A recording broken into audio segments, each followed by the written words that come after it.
السلام علیکم ورحمۃ اللہ تعالی وبرکاتہ۔ امید ہے آپ تمام حضرات بخیر و عافیت ہوں گے۔ ہم آپ تمام حضرات کا اپنے اس یوٹیوب چینل میں خوش آمدید کہتے ہیں۔ ہم آپ کو اپنے اس یوٹیوب چینل میں لے چلتے ہیں کتابوں کی اس دلچسپ دنیا میں، جہاں آپ دیکھتے ہیں کہ 100-125 سال پہلے مصنفین اور مؤلفین، حکماء اور اطباء کس طریقے سے محنت شاق کا برداشت کر کے کتابیں لکھا کرتے تھے۔ سابقہ 2 ویڈیوز میں آپ نے کتاب مرج البحرین جو حکیم عبدالحمید صاحب بھوپالی کی لکھی ہوئی تھی، اس کے بارے میں 2 جلدیں آپ نے دیکھی۔ وہ دونوں جلدیں 300-400 صفحات پر مشتمل تھی۔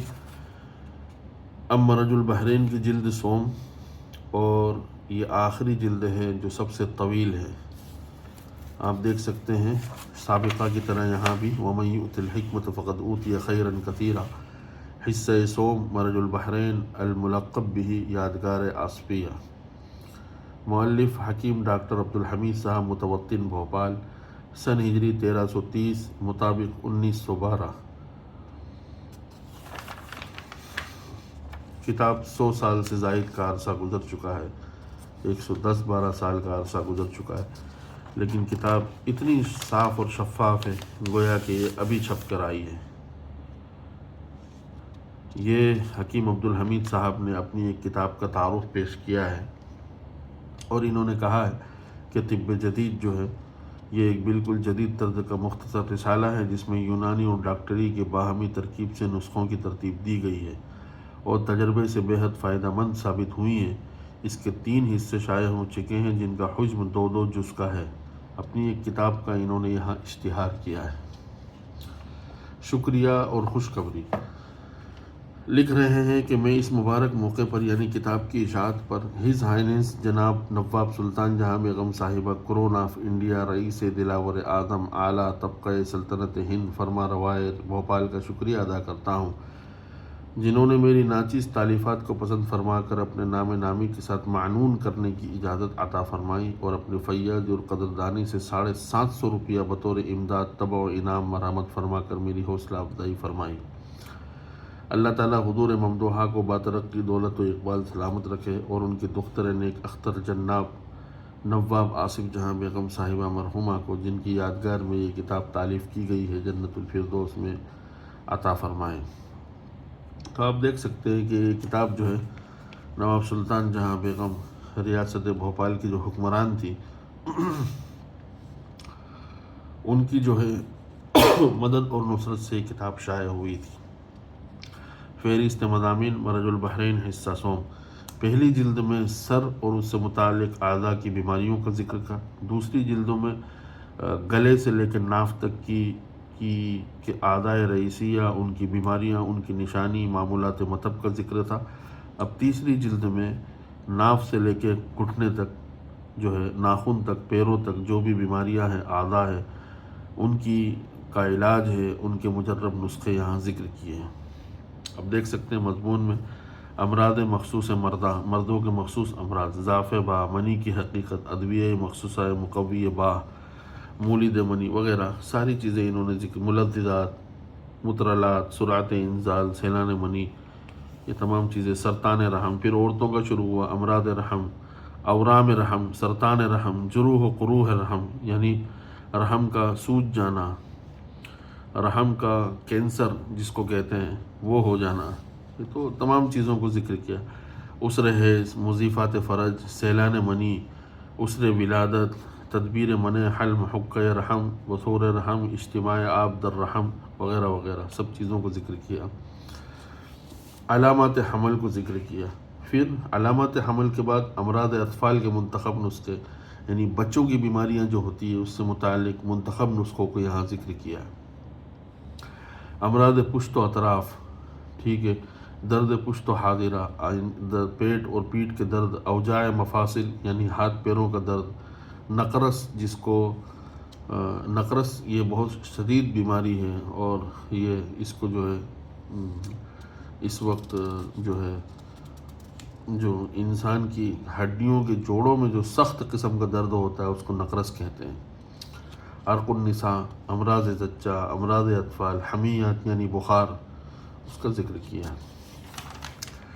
تو آپ دیکھ سکتے ہیں کہ سب سے تفصیل کے ساتھ حکیم عبدالحمید صاحب نے اپنی یہ کتاب 589 صفحے میں تقریباً مکمل کی ہے۔ پھر اس کے بعد انہوں نے کیا کیا ہے کہ نسخہ مشہورہ و مروجہ جو مرج البحرین کتابوں میں جو مشہور نسخے انہوں نے ذکر کیے تھے، اس کے بنانے کی ترکیب انہوں نے الگ سے ذکر کی ہے۔ اسی میں خمیرہ جات، صفوفات، اسی میں روغنز، ازمیدہ، اطلیہ، اقراص، معجونات، لبوب، اس کا ذکر کیا ہے۔ ضعف باہ سے شروع ہو رہا ہے، امراض مخصوص مردوں کی خاص بیماریاں تو بہت سی ہیں، مگر یہاں امراض کثیر الوقوع لکھے جاتے ہیں۔ نمبر 1 ضعف باہ، اس کا ذکر کیا ہے۔ منی کی حقیقت کو ذکر کیا ہے۔ دیکھ سکتے ہیں کہ 100 سال گزر جانے کے باوجود کتاب کے اوراق، اس کی صفحات کتنے عمدہ ہیں، اور مجھ سے پہلے جن کے پاس بھی یہ کتاب رہی ہوگی، انہوں نے کس انداز میں اس کتاب کو رکھا ہے۔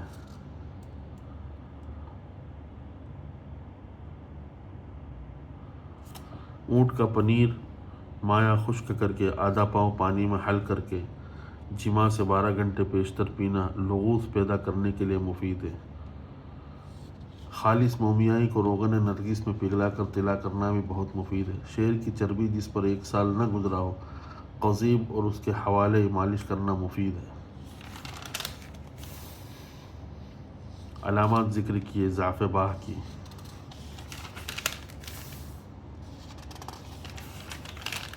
تو منتخب جو ہے چیزیں ذکر کی ہے۔ یہاں لکھا ہے کہ اگر ضعف باہ ترک جماع کے سبب سے ہو تو اغذیہ باہی یا مثلا انڈے کی زردی، تازہ مچھلی، گوشت، چوزے، مرغ، کلہ، پاچا اور شیر، برنج وغیرہ کھلائے، اور جماع کی حکایت جن سے جماع کی طرف رغبت پیدا ہو سنیں۔ ذکر کیا ہے پورا تفصیل کے ساتھ۔ نسخہ جات معمولات مطب انہوں نے یہاں ذکر کیا ہے۔ ان کی یہ عادت ہے کہ ہر بیماری کے آخر میں اپنے مشہور نسخہ جات کو یہ ذکر کرتے ہیں۔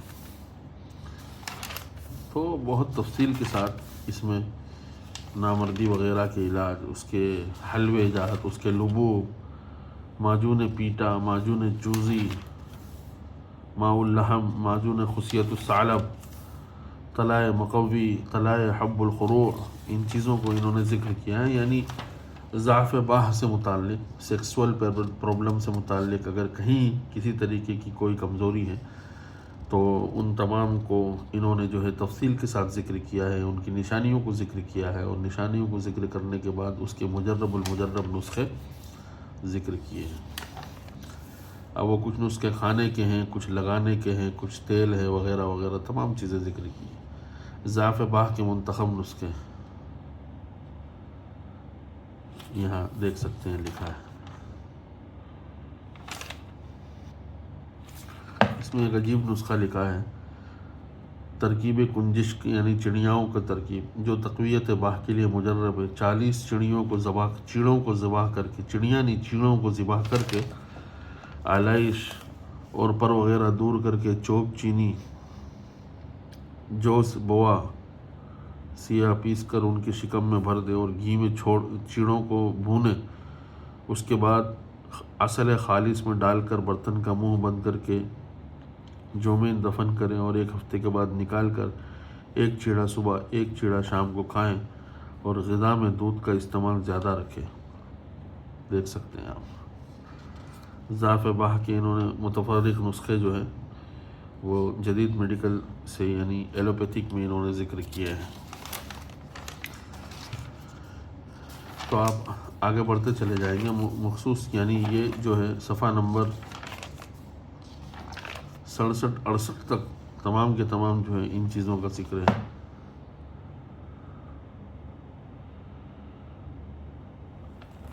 اور تفصیل کے ساتھ انہوں نے ذکر کیا، اور یہاں یہ رائٹ کے نشان بھی ہے۔ خرگوش کا پتا خشک کر کے تعویذ بنا کر سیدھی طرف کی ران میں باندھ کر جمع کریں، جب تک تعویذ نہ کھولیں گے انزال نہ ہوگا۔ واللہ اعلم۔ دیگر اس طریقے سے حکیم بشیر محمد صاحب جو اس کتاب کے مالک تھے، انہوں نے بہت ساری جگہ جو ہے رائٹ کے نشان لگائے ہیں۔ تو ظاہر ہے کہ جب یہ رائٹ کے نشان لگے ہیں تو یہ محسوس ہوتا ہے کہ شاید یہ نسخے آزمودہ ہوں گے۔ سیلان منی، نسخہ جات معمولات مطب انہوں نے ذکر کیا ہے۔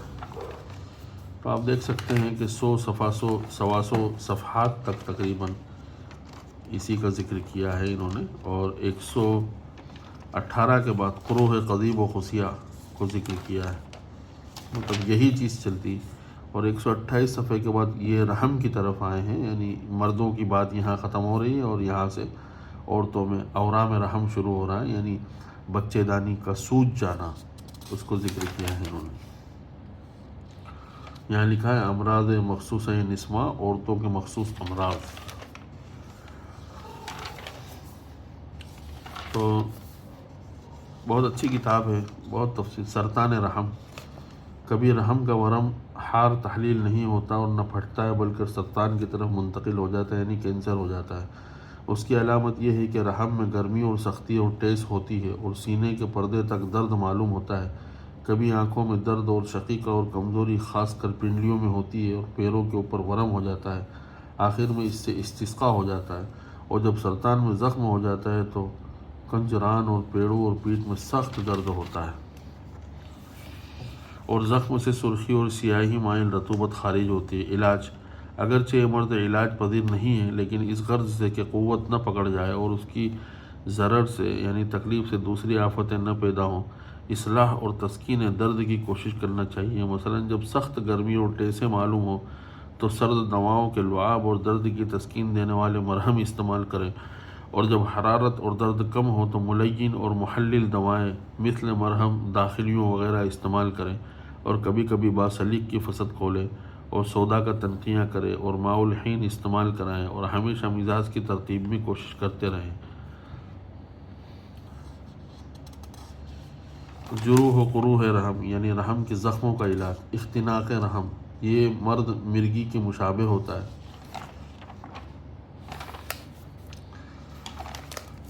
تو دیکھ سکتے ہیں کہ یہ کثرت تمس، یعنی حیض کے خون کی زیادتی، یہ بھی ایک اس وقت کی بڑی بیماری ہے جو عورتوں میں پائی جاتی ہے۔ اللہ تعالیٰ سب کو شفا عطا فرمائے۔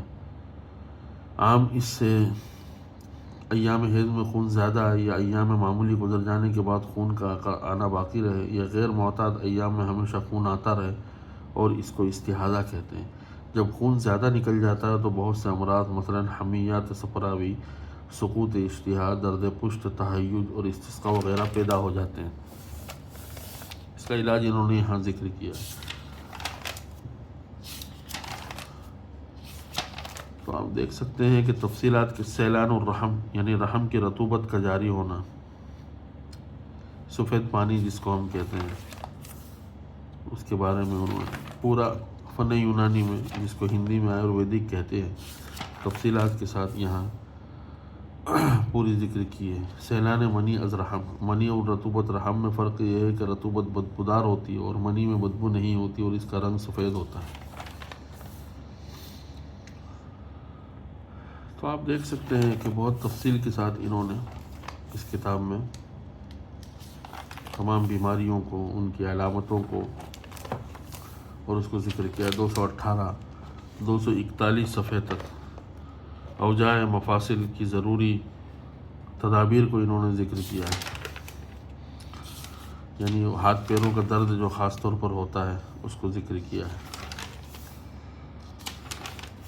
نسخہ جات معمولات مطب میں حب سرنجان، انہوں نے حب ادراقی، یہ آج بھی بہت مشہور ہے اور ہمدرد بناتا ہے۔ حب سرنجان بھی بناتا ہے، حب ادراقی بھی بناتا ہے۔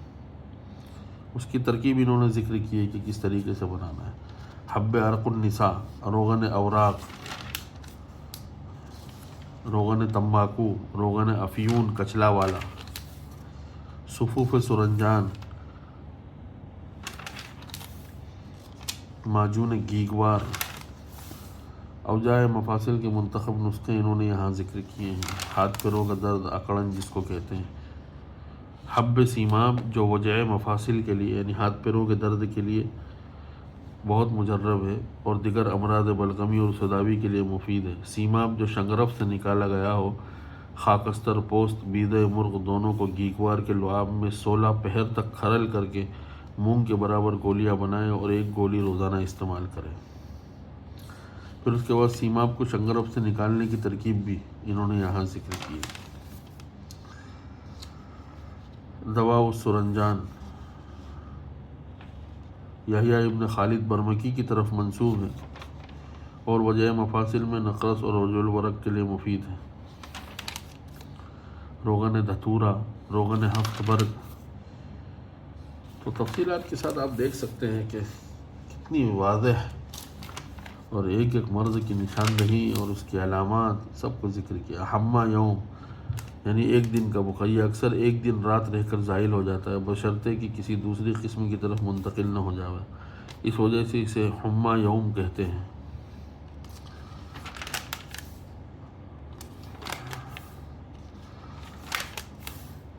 تو بخاروں کا ذکر انہوں نے تفصیل کے ساتھ یہاں کیا ہے اور صفحہ نمبر تقریباً 300 تک جو ہے انہوں نے ذکر کیا۔ یہاں گاؤٹ کا ذکر کیا ہے یعنی نقرس۔ نقرس جس کو یورک ایسڈ کہا جاتا ہے، یہاں لکھا ہے یورک ایسڈ، اور یہ مرض موروثی ہوتا ہے یعنی باپ داداؤں سے منتقل ہوتا ہے، اور 100 سال پہلے بھی ان کی تحقیق کتنی زبردست تھی۔ گاؤٹ یعنی نقرس یہ ایک موروثی مرض ہے جو یورک ایسڈ یا یوریٹ آف سوڈیم کے جمع ہونے سے پیدا ہوتا ہے۔ اس میں اکثر چھوٹے چھوٹے جوڑ، خاص کر پاؤں کے انگوٹھے کی جڑ میں ورم واقع ہوتا ہے۔ یہ بالکل صحیح ہے، اس لیے کہ مجھے یہ مرض لاحق ہوا تھا، اور اکثر ایک ہی قدم میں ہوتا ہے۔ کبھی دونوں پاؤں کے انگوٹھوں میں حادث ہوتا ہے اور زیادتی مرض کی حالت میں ہاتھ کی انگلیوں کے جوڑوں میں بھی حادث ہو جاتا ہے، اور کبھی دوسری چھوٹے چھوٹے جوڑ مثلاً ایڑی یا ٹخنا اور پنڈلی اور کونی پہنچے کے جوڑوں میں بھی واقع ہوتا ہے۔ یہ مرض ہندوستان میں کم اور انگلستان اور جس جگہ پارسی اور اہل انگلستان کا مجمع ہوتا ہے، مثلاً بمبئی اور کلکتہ کے، اور جو لوگ عمدہ و لذیذ غذا اور گوشت زیادہ کھاتے ہیں اور پورٹ، وائن، بیئر وغیرہ زیادہ پیتے ہیں، ان کو زیادہ ہوتا ہے، اور محتاج اور مسکینوں کو بہت کم ہوتا ہے۔ بنسبت عورتوں کے مرد زیادہ مبتلا ہوتے ہیں اور 30 سال کی عمر سے کم میں شاذ و نادر ہوتا ہے۔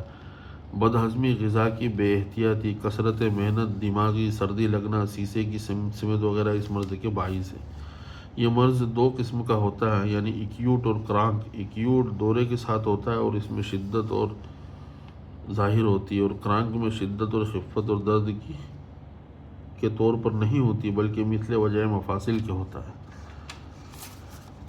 یورک ایسڈ اللہ تبارک و تعالیٰ دشمنوں کو بھی یہ بیماری نہ دے، بہت سخت بیماری ہے۔ یہاں دیکھ سکتے ہیں حکیم صاحب کا ایک مجرب نسخہ انہی کے قلم سے لکھا ہوا ہے، اور یہ غالباً 1957 کا لکھا ہوا ہے یا 1960 کا لکھا ہوا ہے۔ پیچھے بھی کوئی نسخہ ہے، تو میری ایک عادت ہے کہ جو اگر کوئی نسخہ یا کوئی خط ملتا ہے تو میں اسی جگہ اس کو رکھ دیتا ہوں۔ تو 311 صفحے تک آپ دیکھ سکتے ہیں کہ یہی بیماریاں اور سب چیزیں چل رہی ہیں، اور اس کے بعد جو ہے جب ہم آگے بڑھتے ہیں تو فلغمونی کوئی مرض ہے، وہ کیسا ہوتا ہے کہ سرخ بادہ کے منتخب نسخے انہوں نے ذکر کیا، مرہموں کا ذکر کیا ہے، غدود کا ذکر کیا ہے، اورام مغابن یعنی کان کے پیچھے اور بغل کے نیچے اور ران کی جڑ میں ورم آ جاتا ہے، اس کا مادہ اعضاء رئیسیہ کی طرف سے دفع ہو کر آتا ہے، اور کبھی خون کے ابتلا سے بھی یہ ورم پیدا ہو جاتا ہے۔ طاعون یعنی پلیگ جس کو کہتے ہیں، اس کی نشانیاں اور بیماری اور سب کچھ چیزیں انہوں نے یہاں ذکر کی ہے۔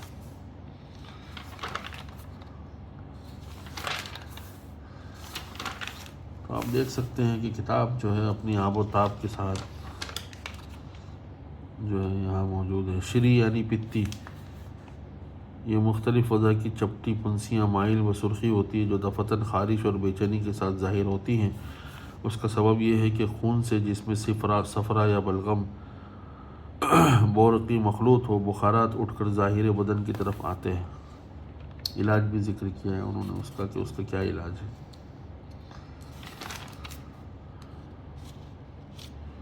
یہ کیا لکھا ہے؟ داخس، یہ گرم ورم ہے جو ناخن کی جڑ میں پیدا ہوتا ہے، اس کو ہندی میں چھلوری یا بسکٹی یا انگل بیڑا کہتے ہیں۔ اس میں درد شدید اور ٹیسے اور تمدد سخت ہوتا ہے اور اس کے سبب سے اکثر ناخن گر جاتا ہے۔ علاج ذکر کیا ہے اس کا۔ آتشک، یہ خبیث مرض ہے جو اکثر فاحشہ یا آتشک والی عورتوں کے ساتھ مباشرت کرنے سے حادث ہوتا ہے۔ اس میں اخلاق کے اندر احتراق پیدا ہو جاتا ہے، جس کی وجہ سے عضو تناسل میں دانے پیدا ہو جاتے ہیں اور ان میں سوزش ہوتی ہے اور پیپ پڑ جاتی ہے، اور کبھی تمام بدن میں دانے یا سیاہ داغ ہو جاتے ہیں اور جوڑوں میں درد ہونے لگتا ہے۔ اس کا علاج، آتشک کا علاج انہوں نے ذکر کیا ہے۔ آج کے زمانے میں بھی یہ بیماری پائی جاتی ہے اور اس وقت کے ڈاکٹر اطباء بھی اس بیماری سے پریشان ہیں۔ اس کے منتخب نسخے ذکر کیے ہیں اور انہوں نے ان کی اپنے مطب کے معمولات بھی انہوں نے یہاں اس میں ذکر کیے ہیں۔ تو دیکھ سکتے ہیں 450 صفحے تک نارو کے منتخب نسخے۔ جرب و حقہ، جرب اس خارش کو کہتے ہیں جس میں پنسیاں ہوتی ہیں، پس اگر خشک ہو تو جرب یا یابس یعنی سوکھی، اور اگر تر ہو تو اس سے زرد رنگ کا پانی یا سیاہ خون نکلے تو اس کو جرب ترب کہتے ہیں۔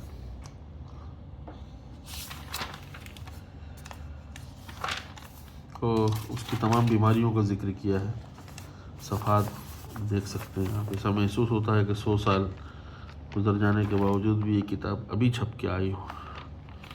چھاجر، اکوتا، یہ داد کی قسم ہے جو پشت یا پشت دست پر ہوتا ہے اور اس کا علاج وہی ہے جو داد میں لکھا گیا ہے۔ نفاتات اور نخافات، پینچی، اس کو عربی میں بطم کہتے ہیں۔ یہ قروح خبیثہ میں جو خون فاسد محترق سوداوی سے پنڈلی پر پیدا ہوتے ہیں اور ان سے زرد پانی نکلتا رہتا ہے اور مشکل سے اچھے ہوتے ہیں۔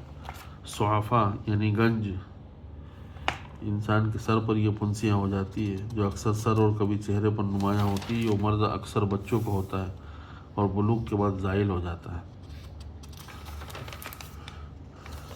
تو 480 برس کی بیماری، سفید داغ کی بیماری، اس کا انہوں نے یہاں تفصیل کے ساتھ ذکر کیا ہے۔ پھر اور آگے ہم بڑھتے ہیں تو کلف و نموش و برش و خال، جھائیں وغیرہ جو چہروں پر ہو جاتی ہے، جس کے بہت سارے نسخے بیوٹی پروڈکٹس اس وقت دنیا میں پھیلے ہوئے ہیں، لیکن یونانی میں اس کا کامل اور تشفی بخش علاج موجود ہے۔ شقوق یعنی جلد کا پھٹ جانا اور ہاتھ پیروں کا پھٹ جانا اور پوست کا جدا ہونا۔ حفظ شعر، بالوں کا گرنے سے محفوظ کرنا۔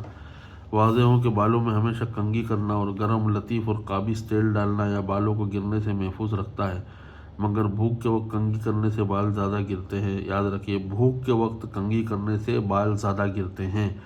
اور آملے سے سر کو دھونا یا حب العاص، گل سرخ، آملہ وغیرہ کو آملے کے پانی میں ملا کر سر میں ڈالنا بالوں کو بڑھاتا ہے اور محفوظ رکھتا ہے۔ تو اس سے متعلق تمام نسخوں کا انہوں نے یہاں پر ذکر کیا ہے۔ بالوں کا سفید ہونا، یہ مرض بھی بہت عام ہو رہا ہے لوگوں میں کہ جوانی میں بالکل بال سفید ہو جاتے ہیں۔ تو تفصیل کے ساتھ، اگر 40 برس سے پہلے بال سفید ہو جائے تو قے اور مساحل سے بلغم کا تنقیہ کریں، یعنی آپ کو الٹی کرنا ہے اور آپ کو دست لینا ہے جس کی وجہ سے آپ کا بلغم جسم سے نکل جائے تو آپ کے بال سفید ہونا بند ہو جائے۔ اور روزانہ صبح کو حلیلہ مربع کھلائیں اور ہر مہینے میں 1 ہفتہ اطریفل صغیر کا استعمال کرائیں اور ہر 2 ماہ کے بعد بلغم کا تنقیہ کرتے رہیں۔ اور موجود بلادر کھلانے سے بال دیر میں سفید ہوتے ہیں۔ اسی طرح سر میں روغن ڈالنا جس میں خوشبودار گرم چیزیں مخلوط ہوں مفید ہے، اور ترش اشیاء اور کثرت فسد و جماع سے پرہیز کرائیں، اور زیادہ سفیدی ظاہر ہو تو خضاب لگائیں اور خضاب میں ادویہ مقوی دماغ ضرور شامل کریں۔ یعنی ایسی آج کل تو کیا ہوتا ہے کہ سیلون پہ جا کر آدمی کلر کروا لیتا ہے، 100-200 روپے میں وہ چھٹی ہو جاتی ہے، لیکن ان کا حکیم صاحب کا یہ کہنا ہے کہ بالوں کی اگر حفاظت کرنا ہے تو خضاب آپ بنائیں اور خضاب میں ایسی چیزیں استعمال کریں جو مقوی دماغ ہو، یعنی دماغ کو تقویت دینے والی ہو، سمجھ گئے؟ تو پھر انہوں نے جو ہے مستقل اس کے نسخہ جات یہاں ذکر کیے۔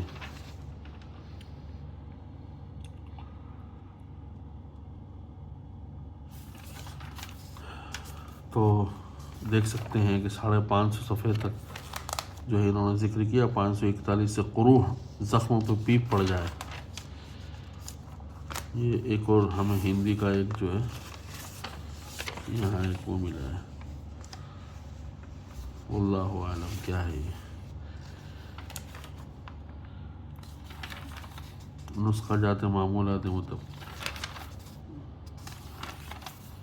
تو 555واں صفحہ آ گیا، اور دیکھ سکتے ہیں آپ تفصیل کے ساتھ انہوں نے ان چیزوں کو ذکر کیا ہے۔ طرد الحوام یعنی کیڑے مکوڑے دور کرنا۔ گھر میں کیڑے مکوڑے ہو جاتے ہیں، اگر کسی آدمی کو دور کرنا ہو تو اس کی کیا ترکیب ہوگی، وہ ذکر کیا ہے۔ اچھا، ایک بہت اہم جو ہے نسخہ جو ہے یہاں ذکر کر رہے ہیں، سگے دیوانہ یعنی پاگل کتے کا کاٹ لینا۔ دیوانہ کتے کی علامت یہ ہے کہ وہ بھوکا پیاسا رہتا ہے اور پانی سے ڈرتا ہے اور بھاگتا ہے، اور آنکھیں سرخ ہوتی ہیں اور کان نیچے کو جھکے رہتے ہیں اور پیٹھ بلند ہوتی ہے اور آواز لگی ہوئی ہوتی ہے، اور مستان کی طرح راستہ چلتا ہے اور قریب کے آدمی پر حملہ کرتا ہے، اور دوسرے کتے اس سے بھاگتے ہیں اور منہ سے زبان باہر لٹکی ہوئی ہوتی ہے۔ اور دیوانہ کتا جس شخص کو کاٹتا ہے اس کو 1 ہفتے کے بعد یا 40 روز یا 6 مہینے کے بعد، اور بعض کے قول کے مطابق 7 سال کے بعد ایک حالت مثل دیوانگی پاگل پن کے عارض ہو جاتی ہے۔ وہ بھی پانی سے ڈرتا ہے، اور جس کو یہ شخص کاٹے یا اس کو جھوٹا کھا پی لے اس کی بھی یہی حالت ہو جاتی ہے۔ یعنی ہائیڈروفوبیا کا جو مریض ہوتا ہے، جس کو پاگل کتے نے کاٹا ہو، تو اس سے دور رہنے میں بھلائی ہے، اس کے کاٹ سے بچنا چاہیے، اس کا جھوٹا نہیں کھانا چاہیے۔ اور اگر اشتباہ واقع ہو کہ کتا دیوانہ تھا یا غیر دیوانہ، تو اس صورت میں چاہیے کہ ایک روٹی کا ٹکڑا زخم کے خون اور رطوبت میں آلودہ کر کے غیر دیوانہ کتے کے سامنے ڈالیں۔ اگر وہ نہ کھائیں تو دیوانہ کتے کی علامت ہے۔ اسی طرح مغز اخروٹ کوٹ کر 1 رات زخم پر باندھ کر صبح مرغ کے سامنے ڈالیں۔ اگر وہ اس کے پاس چلا جائے اور اس کو کھا لے اور مر جائے تو دیوانہ کتے کی نشانی ہے۔ سمجھ گئے آپ؟ پھر علاج ہے اس کا پورا تفصیل کے ساتھ ذکر کیا ہے کہ اس کے علاج کی کیا تراکیب ہونا چاہیے۔ تو ویڈیو طویل ہو رہا ہے، اس وجہ سے جو ہے آپ حضرات کو اگر یہ چاہیے تو ضرور آپ ہم سے کانٹیکٹ کیجیے، انشاءاللہ اس کی PDF بنا کر ہم اپلوڈ کریں گے۔ طرد الحوام یعنی کیڑے مکوڑوں کو دور کرنا۔ سانپ دور کرنے کی ترکیب، سانپ بہت آتے ہیں، اس کو کیسے دور کرنا اس کی ترکیب انہوں نے بتائی ہے۔ بچھو کو کیسے دور کرنا، مچھر کو کیسے بھگانا، پسو کو کیسے بھگانا، نیولے کو کیسے بھگانا، چوہے کو کیسے بھگانا، چونٹیاں کیسے دور کرنا، سب تفصیل کے ساتھ انہوں نے ذکر کیا ہے۔ مکھیاں دور کرنے کی ترکیب انہوں نے بتائی ہے۔ زنبور یعنی بھیڑ کو بھگانا۔ تو یہ چیزیں ایسی ہیں کہ اس کو تقریباً پڑھنا چاہیے۔ دیکھیے میں تھوڑا ضرور پڑھتا ہوں، ویڈیو اگرچہ طویل ہو جائے۔ سانپ دور کرنے کی تدبیر: سامر کے سینگ اور بکری کے پشم اور گندک، اقرقرہ اور برنجا صف اور میخ سمن اور آدمی کے بال کی دھونی سے ہر قسم کے سانپ بھاگ جاتے ہیں۔ نوشادر رائے کو پانی میں پیس کر سانپ کے سوراخ میں ڈالنے سے سانپ مر جاتا ہے۔ اسی طرح اگر روزہ دار کے منہ کا لعاب، خاص کر جب اس کے منہ میں نوشادر ہو، سانپ کے منہ میں ڈال دے تو سانپ ہلاک ہو جاتا ہے، اور حقے کا پانی سانپ کے بل میں ڈالنے سے سانپ وہ سوراخ ہمیشہ کے لیے چھوڑ دیتا ہے۔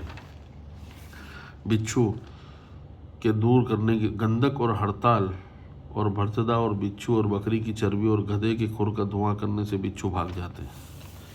مچھر دور کرنے کی ترکیب: کلونجی اور گندک اور گوگل اور سرو کی پتی اور سامر کے سینگ اور بکری کے بال اور گائے کے گوبر کی دھونی سے مچھر بھاگ جاتے ہیں۔ پسو دور کرنے کی ترکیب کیسے کرنا ہے؟ نیولا دور کرنے کی ترکیب: چوہا کیسے بھگانا ہے؟ پھٹکری کی بو سے چوہے بھاگ جاتے ہیں۔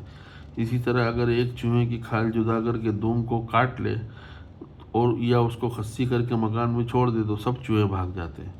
اور اگر سنکھیا کو آٹے میں ملا کر تھوڑے گھی میں چرب کر کے چوہوں کے بل کے قریب رکھ دے تو اس کو کھا کر مر جاتے ہیں۔ چونٹیاں کو دور کرنے کی ترکیب، مکھیاں دور کرنے کی ترکیب. پھر اس کے بعد آگے جو ہے یہ بعض دوا کی تدابیر اور اصلاح کرنے کا بیان انہوں نے ذکر کیا ہے. جمال کوٹھا مدبر کرنے کی، پچناگ مدبر کرنے کی ترکیب، چند کشتہ جات بنانے کی ترکیب، تو دیکھ سکتے ہیں آپ. پھر اس کے بعد جو ہے یہاں حصہ سوم 592 صفحے پر انہوں نے ختم کیا، اور ضمیمے کے طور پر طب یونانی میں انہوں نے جو ہے ضمیمہ حصہ طب یونانی مطب جناب حکیم محمود خان صاحب مرحوم دہلوی، وہ ذکر کیا ہے کہ ان کے اس میں معمولات مطب میں جو نسخے تھے وہ نسخے انہوں نے ذکر کیے، امراض گوشت، امراض چشم وغیرہ وغیرہ. تو ضمیمے کے طور پر یہ آخر میں صفحات جو ہے انہوں نے ذکر کیے ہیں. اور یہ حکیم محمود خان ایک مشہور حکیم دہلی کے گزرے ہیں. پھر اس کے بعد جو ہے انہوں نے یہاں فہرست ادویہ مرکبہ ذی اسماء مندرجہ حل سے تینوں حصوں میں جو بھی دوائیں آئی ہیں ان کے تمام تفصیلات انہوں نے یہاں ذکر کی ہے. یہاں اس کتاب کے لکھنے کے بعد اس کی تقریض یعنی تو تقریض لکھی ہے جناب حاذق الملک حکیم حافظ محمد اجمل خان صاحب، بہت مشہور نام ہے. انہوں نے ذکر کیا ہے کہ کتاب بہت اچھی ہے وغیرہ وغیرہ. اسی طریقے سے حاجی سید محمد نور الحسن صاحب افسر الاطباء ریاست بھوپال، انہوں نے بھی ذکر کیا ہے کہ کتاب بہت شاندار ہے. اسی طریقے سے شفاء الملوک حکیم رضی الدین احمد خان صاحب رئیس دہلی، انہوں نے بھی اس کتاب کی تعریف کی. تو مرج البحرین جو ہے وہ آج سے 100-150 سال پہلے حکماء جتنے تھے ان کے نزدیک معتمد کتاب ہے. پھر اس زمانے میں ظاہر ہے کاپی پیسٹ تو ہوا نہیں کرتا تھا، تو غلط نامہ آخر میں لگا دیا کہ کس طریقے سے کہیں اگر کوئی چیز غلط ہو تو التماس ہے. آخر میں ان کی اپنی ایک کتاب کا اشتہار بھی انہوں نے یہاں ذکر کیا ہے، اور اس طریقے سے یہ کتاب ختم ہوتی ہے. اور اس زمانے میں دستور تھا کہ جب کتابیں چھپ جایا کرتی تھی تو مشہور شعراء اور ادباء جو ہے وہ مصنف مؤلف کے سامنے تہنیتی کلام پڑھتے تھے، پھر اس کو چھاپ دیا جاتا تھا. تو اس طریقے سے یہ 3 جلدوں کا تعارف الحمدللہ آج مکمل ہوا ہے. امید ہے آپ کو سابقہ کتابوں کی طرح یہ کتاب بھی پسند آئی ہوگی، اور انشاءاللہ ان قریب جلدی ہی ہم جو ہے وہ ویڈیوز کتابوں کی PDF انشاءاللہ بنا کر اپلوڈ کریں گے. وقت کی تنگی کے باعث یہ کام نہیں ہو پایا. اور اگر ویڈیو پسند آتی ہے تو آپ لائک کریں، شیئر کیجئے، کمنٹ میں ہم سے بات پوچھیے، ہم ضرور جواب دیں گے. جزاکم اللہ خیر و احسن الجزاء. السلام علیکم ورحمۃ اللہ وبرکاتہ.